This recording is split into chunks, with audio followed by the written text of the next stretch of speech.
ओम अरहम नमा अरहम स्वधर्म शिविर के 5वें दिन में आप सभी का स्वागत है। संत शिरोमणि आचार्य श्री विद्यासागर जी महाराज की जय। अरहम श्री मुनि 108 प्रणव में सागर जी महाराज की जय। मुनिश्री की अनुकंपा से हम श्रावकों को ध्यान के माध्यम से अहम से अरहम का सफर करने की प्रेरणा मिली है। सफल जीवन के लिए हमें संकल्प शक्ति, अपने लक्ष्य पर एकाग्रता, मन में विश्वास चाहिए। ये ध्यान के माध्यम से ही आता है। योग का एक अंग है धारणा। आज मुनिश्री इसी धारणा के द्वारा हमें अपने क्षितिज का विस्तार करना सिखाएंगे। किस तरह से हम ममत्व का त्याग कर शक्ति और संकल्प के साथ निर्भीकता से अपने लक्ष्य को प्राप्त कर सकते हैं, यह विधि बताएंगे। धर्म ध्यान करने की कुछ तरकीबें बताई जा रही हैं, कुछ उपाय बताए जा रहे हैं। और ये उपाय यदि आप सुनते रहेंगे, इकट्ठा करते रहेंगे, तो आपका मन हमेशा व्यवस्थित रहेगा, स्थिर रहेगा और आप धर्म ध्यान के माध्यम से अपनी आत्मिक शक्ति को भी प्रकट कर पाएंगे और अपने आप से अपना परिचय भी कर पाएंगे। संस्थान विषय धर्म ध्यान में ही 4 प्रकार के ध्यान और आगे आपको बताए जाने वाले हैं, जो यहाँ पर 4 प्रकार के ध्यानों के रूप में और प्रस्तुत किया जा रहा है, जिसका नाम है पिंडस्थ ध्यान, पदस्थ ध्यान, रूपस्थ ध्यान और रूपातीत ध्यान। अब इन ध्यानों में सबसे पहले आता है यह पिंडस्थ ध्यान। पिंडस्थ ध्यान के माध्यम से हम जो अभी तक थोड़ा बहुत मध्य लोक की रचना में सीखे उसका उपयोग किया जाएगा पिंडस्थ ध्यान में। इस ध्यान को करने से पहले हम थोड़ा सा ये समझ लें कि ये ध्यान वस्तुतः ध्यान नहीं है, ये धारणाएं हैं। यानी संसार के जाल को काटने के लिए, संसार के इस पाश को काटने के लिए ये धारणा रूप ध्यान बहुत आवश्यक है। पहली धारणा है पार्थिवी धारणा। पार्थिवी धारणा पृथ्वी संबंधी पार्थिवी धारणा कहलाती है। दूसरी धारणा है आग्नेयी धारणा। जो अग्नि संबंधी धारणा होती है उसे आग्नेयी धारणा कहते हैं। तीसरी है श्वसना, ये नाम दिया है। जो वायु संबंधी धारणा होती है उसे श्वसना नाम यहाँ पर दिया गया। चौथी वारुणी धारणा है। जो जल संबंधी होती है वह वारुणी धारणा कहलाती है। तत्व रूपवती, यह 5वीं धारणा यहाँ बताई गई है कि ये वस्तुतः ध्यान नहीं है, ये धारणाएं हैं। योग के 8 अंग हमेशा से भारतीय संस्कृति में प्रचलित रहे हैं और पतंजलि ने भी योग के इन्हीं 8 अंगों का विस्तृत वर्णन किया है। और वही 8 अंगों का वर्णन आपको ज्ञानार्णव के माध्यम से भी आचार्य शुभचंद्र महाराज ने किया है। और वह 8 अंगों में यम, नियम, आसन, उसके बाद में प्राणायाम, प्रत्याहार और फिर धारणा का क्रम आता है 6वें नंबर पर। धारणा करने के बाद ही आप ध्यान में उतर सकते हैं। सीधे सीधे कोई भी ध्यान में बैठना चाहे तो वह संभव नहीं है, ये क्रम बताया गया है। और इन सब बातों का वर्णन पहले हो चुका है। आपके लिए यह जो धारणा का यहाँ पर अब वर्णन किया जाने वाला है, ये ध्यान से पहले होने वाली एक स्थिति है जिसे हम धारणा कहते हैं। और धारणा से पहले भी एक चीज होती है जिसे प्रत्याहार कहते हैं। प्रत्याहार से पहले प्राणायाम और प्राणायाम से पहले आसन और आसन से पहले यम और नियम, ये एक क्रम बताया गया। तो जब आप यम, नियम, आसन, प्राणायाम करते हुए थोड़ा सा अपने शरीर को स्थिर करने में समर्थ होने लग जाते हैं, जब आप अपनी श्वास को समझने लग जाते हैं, आपका शरीर स्थिर होने लग जाता है, तो ये शरीर और मन की एक स्थिरता काफ़ी कुछ यम, नियम, आसन और प्राणायाम के माध्यम से हो जाती है। फिर प्रत्याहार के माध्यम से क्या किया जाता है कि हम अपनी इंद्रियों को, बहिर्मुखी जो इंद्रियां हैं उनको हम अंतर्मुखी बनाते हैं, और अंतर्मुखी बनाने के लिए हम अपनी इंद्रियों को किसी भी अपने ही शरीर के किसी एक स्थान पर टिका करके उन इंद्रियों का सारा ध्यान एक स्थान पर संचित कर देते हैं, एकत्रित कर देते हैं। ये प्रत्याहार कहलाता है। इंद्रियों को बाह्य विषयों से हटा करके किसी शरीर में ही एक स्थान पर, ललाट आदि किसी स्थान पर टिकाने का नाम प्रत्याहार कहा गया। अब प्रत्याहार होने के बाद में ये धारणा का क्रम प्रारंभ होता है कि मन जो है, अब इस मन को ध्यान के रूप में ढालने से पहले, मन को ध्यान में लीन करने से पहले आपको धारणा करना आवश्यक है। ये पद्धति बताइए। धारणा का मतलब है कि आप अपने मन में इतना अपने मन को प्रशिक्षित कर लें, अपने मन में आपके अंदर इतना परिपक्वता आ जाए कि आपका मन इंद्रिय के बाहरी विषयों में ध्यान के समय पर भटक ना पाए। और धारणा करने के माध्यम से वह मन जब एक ही रूप में अपने अंदर चिंतन और अपने मन में विचार करते हुए स्थिर होने लग जाता है, तब उसके बाद में उसी धारणा की परिणति से ध्यान पैदा होता है, जिसे हम कहते हैं एकाग्र चिंता निरोधो ध्यानम। अपनी किसी एक वस्तु पर अपनी एकाग्रता को करके और अपने विचार को भी रोक देना, चिंता निरोधो का मतलब जो हमारा चिंतन चल रहा है उसको भी रोक देना, उसका नाम ध्यान कहा गया। तो वह रोकने से पहले आपको धारणा के माध्यम से उस चिंतन को इतना व्यवस्थित करना पड़ेगा कि आपका मन आपके अनुसार चले।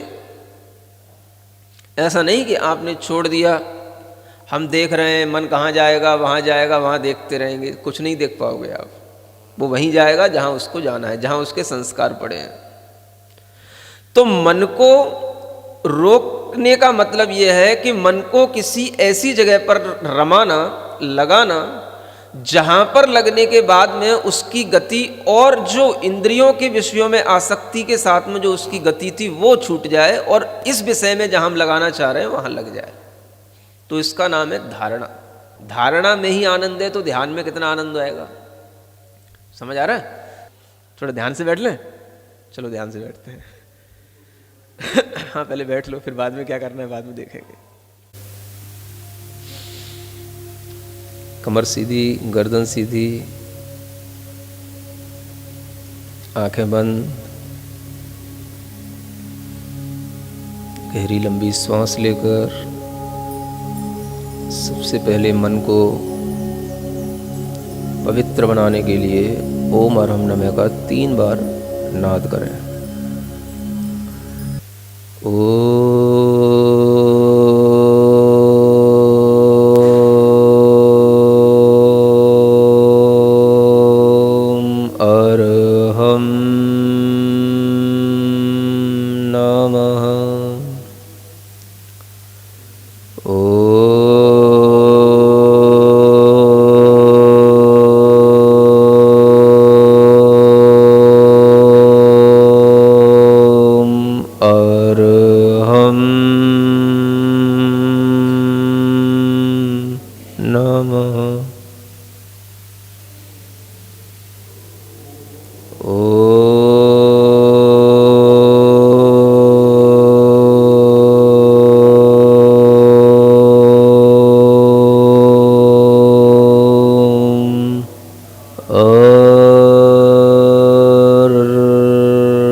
गहरी लंबी सांस लेकर अपने चारों ओर शांति ही शांति महसूस करते हुए कहीं पर कोई भी व्यक्ति नहीं है, कहीं पर कोई भी पशु पक्षी नहीं है। चारों ओर बहुत बड़ा एक समुद्र है, शुद्ध स्वच्छ जल से युक्त, सुंदर चंद्रमा की किरणों की प्रभा वाला सफेद निर्मल जल जिसमें बह रहा है। बहुत बड़ा समुद्र है, चारों ओर जल ही जल, किंतु निःशब्द है, तरंगों से रहित है, शांत है। ऐसे अथाह विशाल समुद्र के बीच को पाना भी, मध्य को पाना भी मेरे लिए कठिन है। फिर भी मैं ढूंढ रहा हूँ। ढूंढते ढूंढते उस महासमुद्र के बीचों बीच में मुझे दिखाई देता है एक बहुत बड़ा कमल खिला हुआ है, जम्बू द्वीप के बराबर 1,00,000 योजन विस्तार वाला सुंदर सा कमल है। कहीं पीला है, कहीं लाल है, चारों ओर उसकी जल में छटाएं बिखर रही हैं। 1,000 उसके पत्ते हैं, दल हैं, इतना बड़ा हुआ कमल है, बहुत बड़े बड़े उसके पत्ते हैं। उस कमल में झांकता हूँ, उसकी कर्णिका, उसके मध्य भाग को देखता हूँ तो उसमें स्वर्णिम पीत आभा चारों ओर बिखरी हुई दिखाई दे रही है। उस कमल की उस कांति से ही मानो चारों ओर की दिशाएं हल्की हल्की पीली पीली, चारों ओर पीलिमा लिए हुए महसूस हो रही हैं। उसी के बीचों बीच में, उसी कमल के मध्य में एक सुंदर सा ऊंचा सफेद चंद्रमा के समान धवल सिंहासन बना हुआ है। पूर्वमुखी उस सिंहासन पर मैं निश्चिंत होकर के बैठा हूँ। इतने विशाल समुद्र के बीच में कोई भी नहीं है। मैं अकेला हूँ, फिर भी निर्भीक हूँ। इतने सुंदर स्थान पर शांति से बैठ करके मैं आज विचार कर रहा हूँ, इस संसार में मेरे लिए कर्मों ने हमेशा दुखी किया है। मुझे अज्ञानता से बांधे हुए इन कर्मों के फलों ने ही तरह तरह के दुख दिए हैं। आज मैं इस कर्म कलंक को, कर्म कालिमा को नष्ट करने का उपाय करता हूँ। सभी प्रकार के राग, द्वेष, मोह, कषायों से अपनी आत्मा को शुद्ध बनाता हूँ। इन सब कसायों से दूर हटाकर अपनी आत्मा को निर्मल बनाता हूँ। मैं आज संकल्पित होता हूँ कि इस एकांत स्थान में बैठ करके अपनी आत्मा को निर्मल बना करके मैं अहम से अरहम की यात्रा के लिए तैयार हो रहा हूँ। अहम से अरहम की यात्रा के लिए तैयार हो रहा हूँ। इस आत्मा में अहम बुद्धि के कारण से ही मैंने सब कर्म, शरीर, मन, इंद्रियों के विषयों को अपने से बांध रखा है। इस सब अहम को तोड़ करके मैं शुद्ध आत्मा अरहममय बनूंगा। गहरी लंबी श्वास लेते हुए अपने इस संकल्प को पूरी आत्मा के अंदर महसूस करें। मन के अंदर ताकत से, साहस से ये विचार पैदा करें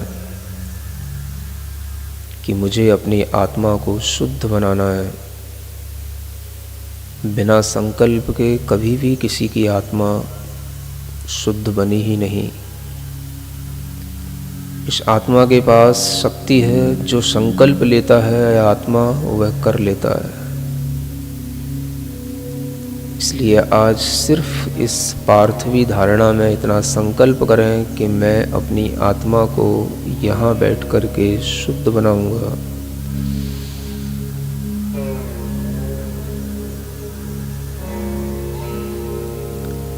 आनंदित हों पहले उसी स्थान पर बैठे बैठे। ओम अरहम नमः, ओम अरहम नमः, ओम अरहम नमः, ओम अरहम नमः, ओम अरहम नमः, ओम अरहम नमः, ओम अरहम नमः, ओम अरहम नमः, ओम अरहम नमः। अपनी दोनों हथेलियां घिसकर आंखों पर रखें। ओम अरहम परम शांति, परम शांति, परम शांति। आप सभी का दिन मंगलमय हो। इसी भावना के साथ ओम अरहम नमः।